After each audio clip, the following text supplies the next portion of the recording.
ನಿರ್ಣಯ ತೊಗೊಂಡ್ರಿ? ಏನೇನು ಪ್ರಮುಖ ವಿಷಯ, ಏನೇನು ಚರ್ಚೆ ಆಯಿತು, ಯಾರ್ಯಾರು ಭಾಗವಹಿಸಿದ್ರಿ? ರೆಡಿ.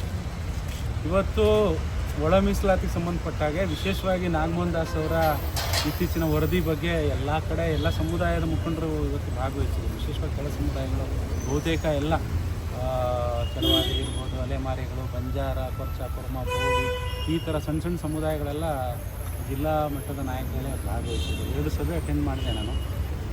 ಬಂಜಾರ ಭವನದಲ್ಲಿ ಎಲ್ಲ ಬಂಜಾರ ಮುಖಂಡರು ಎಲ್ಲ ಸಂಘಟನೆ ನಡೆಸಿದ್ರು. ಇಲ್ಲಿ ಜನರಲ್ ಎಲ್ಲರ ಅಭಿಪ್ರಾಯವನ್ನು ಗ್ರಹಿಸಿ ಹೇಳೋದಾದರೆ, ಇವತ್ತು ನಾಗಮೋಹನ್ ದಾಸ್ ಅವರ ವರದಿ ವೈಜ್ಞಾನಿಕವಾಗಿಲ್ಲ, ಸಮೀಕ್ಷೆ ಸರಿಯಾಗಿ ಮಾಡಿಲ್ಲ, ಯಾವುದೇ ಅಂಕಿಅಂಶಗಳು ಪೂರಕವಾಗಿಲ್ಲ ಅನ್ನೋವಂಥದ್ದು ಇವತ್ತಿನ ಒಟ್ಟಾರೆ ಅಭಿಪ್ರಾಯ. ಇದನ್ನು ತಿರಸ್ಕರಿಸಬೇಕು ಅಂತ ಮಾತಾಡಿದ್ದಾರೆ. ಯಾಕೆ ಅಂದರೆ, ಈಗ ಬಂಜಾರ ಸಮುದಾಯ ಒಂದನ್ನೇ ತೊಗೊಂಡ್ರೆ ವಲಸೆ ಹೋಗುವಂಥ ಈ ಸಮುದಾಯ ಗೋವಾ, ಬೇರೆ ಬೇರೆ ರಾಜ್ಯಗಳಿಗೆ ಲಕ್ಷಾಂತರ ಜನ ಇದ್ದಾರೆ. ಅವ್ರು ಯಾರೂ ಸಮೀಕ್ಷೆಗೆ ಬಂದಿಲ್ಲ ಒಂದು ಆ ಥರ. ಮತ್ತು 2011ರ ಜನಗಣತಿ ಮತ್ತು ಇವತ್ತಿನ ಜನಗಣತಿ ತೊಗೊಂಡ್ರೆ 10% ಅಂತ ತೊಗೊಂಡ್ರು ನಮ್ಮ ಸಮುದಾಯ ಇನ್ನೂ 5 ಲಕ್ಷ ಜನ ಜಾಸ್ತಿ ಆಗಬೇಕಾಗಿತ್ತು ಅನ್ನೋದು ಒಂದು. ಅದೇ ಥರ ಬೇರೆ ಬೇರೆ ಎಲ್ಲ ಸಮುದಾಯಗಳಲ್ಲೂ ಅದು ಈ ಥರದ ಒಂದು ಗೊಂದಲ ಇದೆ. ಈಗ ಏಕೆ ಕರ್ನಾಟಕದಲ್ಲಿ ಕನ್ನಡ ಮಾತಾಡೋರು ದಲಿತರು ಏಕೆ ಅಂತೇಳಿ, ಆಂಧ್ರದಲ್ಲಿ ಆದಿ ದ್ರಾವಿಡ ತಮಿಳುನಾಡು ಅಂತ ತಗೊಂಡಿರೋ ಸಮೀಕ್ಷೆನಲ್ಲೂ ಕೂಡ ಒಂದೇ ಜಾತಿಯನ್ನು 3 ಬರ್ಸಿರೋ ಸಾಧ್ಯತೆಯೂ ಇದ್ದಾವೆ ಅಂತ ಚರ್ಚೆ ಆಯಿತು. ಆಮೇಲೆ ಹೋಮೋಜೆನಸ್ ಗ್ರೂಪ್ಗಳು, ವರ್ಗಗಳು, ಜಾತಿಗಳು ಎಲ್ಲವನ್ನು ಮಿಕ್ಸ್ ಮಾಡಿಬಿಟ್ಟಿದ್ದಾರೆ ನಾಗಮೋಹನ್ ದಾಸರು. ಅವರ ಸ್ವಯಾರ್ಜಿತ ಅಧಿಕಾರ ಸಂವಿಧಾನ ವಿರೋಧಿಯಾಗಿ ಅನ್ನೋಂಥದ್ದು ಚರ್ಚೆ ಆಯಿತು. ಮತ್ತು ಶೈಕ್ಷಣಿಕವಾಗಿ ಅಂಕಿಅಂಶಗಳನ್ನು ತಗೊಂಡಾಗ ವಿಶ್ವವಿದ್ಯಾಲಯಗಳಲ್ಲಿ ಅವ್ರು ಕೊಟ್ಟಿರೋ ಅಂಕಿಅಂಶಗಳು ಸುಳ್ಳು ಅಂತ ಪ್ರೂವ್ ಮಾಡಿದ್ದಾರೆ. ಹೆಂಗೆ ಅಂದರೆ, ಈಗ ಬಂಜಾರ ಸಮುದಾಯ ಒಂದನೇ ಬೆಂಗಳೂರು ಯೂನಿವರ್ಸಿಟಿ ತೊಗೊಂಡ್ರೆ ಅಲ್ಲಿರೋದೇ ಇಬ್ಬರು, ಒಬ್ಬರು ಜಯರಾಮ್ನಾಗ್, ಶೇಖರ್ನಾಗ್, ಹೆಸರೇ ಇರ್ಬೋದು, ಲೈಬ್ರರಿ ಸೈನ್ಸ್, ಒಬ್ಬರು ಹಿಂದಿ ಡಿಪಾರ್ಟ್ಮೆಂಟ್, ಇಬ್ಬರು ಬಿಟ್ಟರೆ ಯಾರೂ ಇಲ್ಲ. ಆದರೆ 15 ಜನ ಪ್ರೊಫೆಸರ್ ಇದ್ದಾರೆ ಅಂತ ದಾಖಲಿಸ್ತಾರೆ. ಇದು ಅಕ್ಷರಶಃ ಸುಳ್ಳಾಯಿತು. ಇದೇ ಥರ ಬೇರೆ ಬೇರೆ ಚಲವಾದಿಗೆ, ಮಾದಿಗರಿಗೆಲ್ಲ ದಾಖಲಿಸಿರುವಂಥದ್ದು ವ್ಯತ್ಯಾಸಗಳಿದೆ ಅಂಥೇಳಿ ಚರ್ಚೆ ಆಯಿತು.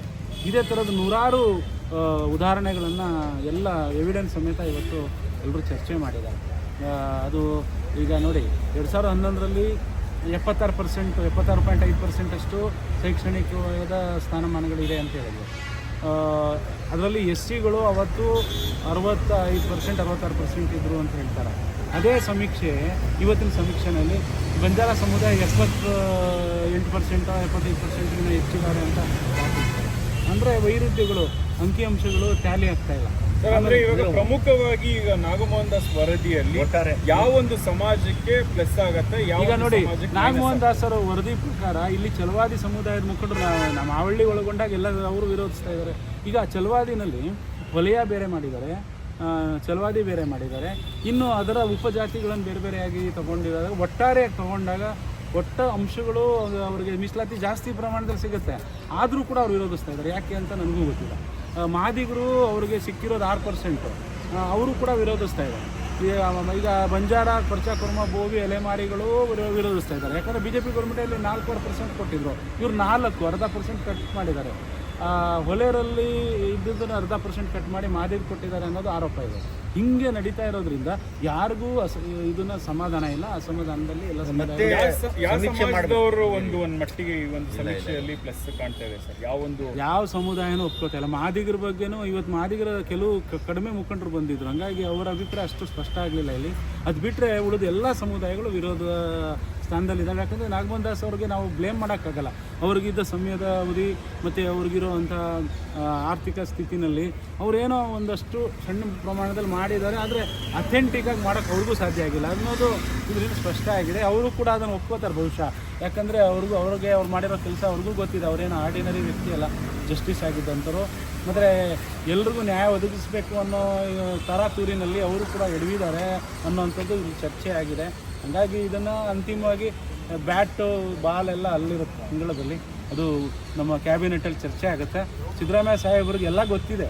ಆಮೇಲೆ ಎಲ್ಲ ಇಲ್ಲಿ ಭಾಗವಹಿಸಿದ ನಾಯಕರೆಲ್ಲ ಸಿದ್ದರಾಮಯ್ಯ ಸಾಹೇಬರು ತುಂಬ ಕ್ಲೋಸ್ ಆಗಿ, ಅಹಿಂದ ನಾಯಕರುಗಳು, ದಲಿತ ಮುಖಂಡರು, ಹಿಂದುಳಿದ ಮುಖಂಡರು, ಅಲೆಮಾರಿ ಮುಖಂಡರೆಲ್ಲ CM ಜೊತೆಗೆ ಇರೋದ್ರಿಂದ ಅವರೆಲ್ಲ ಮನವರಿಕೆ ಮಾಡಿಕೊಡ್ತಾರೆ. ಈಗ ಅವ್ರ ವರದಿಗಳನ್ನು ಎಲ್ಲ ತಯಾರಿಸ್ತಾ ಇದ್ದಾರೆ.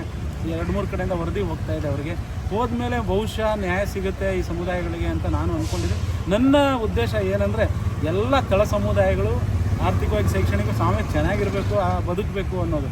ಆದರೆ ಕೆಲವು ಸಮುದಾಯಗಳಿಗೆ ಇವ್ರು ಚೆನ್ನಾಗಿರೋದು ಇಷ್ಟ ಇಲ್ಲ. ಅವ್ರೇನು ಮಾಡ್ತಾರೆ, ಒಳ ಮೀಸಲಾತಿ ಅಂತಾರೆ, ಜಾತೀಯತೆ, ಕೋಮುವಾದ, ಸನಾತನ, ಇನ್ನೊಂದೇನೋ ಹೇಳಿ ಇವ್ರನ್ನೆಲ್ಲ ಹೊಡಿತಿರೋದನ್ನು ಅರ್ಥ ಮಾಡ್ಕೊಂಡ್ಬಿಟ್ರೆ ಬಹುಶಃ ಈ ಸಮುದಾಯಗಳು ಒಂದು ಒಗ್ಗಟ್ಟಾಗಿ ಇರ್ಬೋದು, ಅವ್ರ ಹಕ್ಕುಗಳನ್ನ ಪಡ್ಕೋಬೋದು ಅನ್ನೋದು ನನ್ನ ವೈಯಕ್ತಿಕವಾದ ಅಭಿಪ್ರಾಯ. ಅದಕ್ಕೆ ಪೂರಕವಾಗಿ ಕೆಲಸ ಮಾಡಬೇಕಾಗತ್ತೆ. ಹೋರಾಟ ಅಂತೂ ಎಲ್ಲರೂ ಮುಂದುವರಿಸ್ಕೊಂಡು ಹೋಗೋಣ ಅಂತಲೇ ತೀರ್ಮಾನ ಮಾಡಿರೋದ್ರಿಂದ ಈಗ ಸರ್ಕಾರ ಇದನ್ನು ನಿರ್ಣಯಿಸಬೇಕು. ಇಷ್ಟು ಮಾಹಿತಿಯನ್ನು ನಾನು ಸರ್ಕಾರದ ಪರವಾಗಿ ಎಲ್ಲ ಹೋರಾಟಗಾರರ ಪರವಾಗಿ ತಮ್ಗೆ ಕೊಡ್ತಾ ಇದ್ದೀನಿ ಅಂತ ಅಂದ್ಕೊಂಡಿದ್ದೀನಿ. Super sir, well shed.